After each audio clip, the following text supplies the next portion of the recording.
5 years ago, we got sent out by the New Orleans Vineyard across the lake to Covington, and we planted a church called Northshore Vineyard. Now, in addition to pastoring, I also play a lot of music outside the church, and being a musician in South Louisiana is really fun, particularly the kind of music that I like. And so 4 or 5 times a month I'm playing gigs, blues, gospel, even country, New Orleans funk. And so in process of writing songs for this album,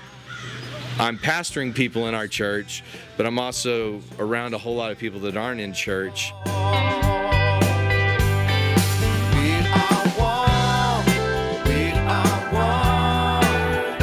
A lot of these songs, I'm actually doing them in church on a Sunday morning, and then maybe at a gig on a Friday night, and just trying to convey Jesus and worship and the good news in a way that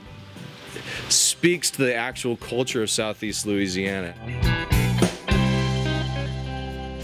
Upon the broken sinners. I remember as a young worship leader back in the mid-90s, somebody gave me an album by Kevin Prosh, and I remember feeling when I heard that it gave me permission to, like, wow, you can do worship that's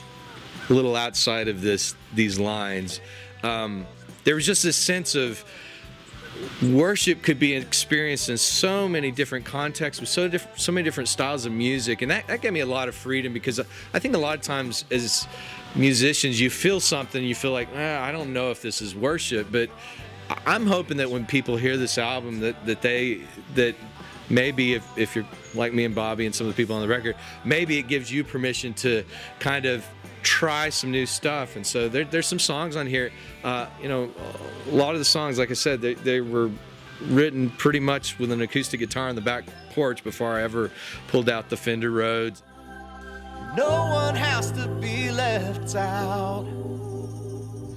Everyone is welcome here. One of the things I really love about Vineyard music is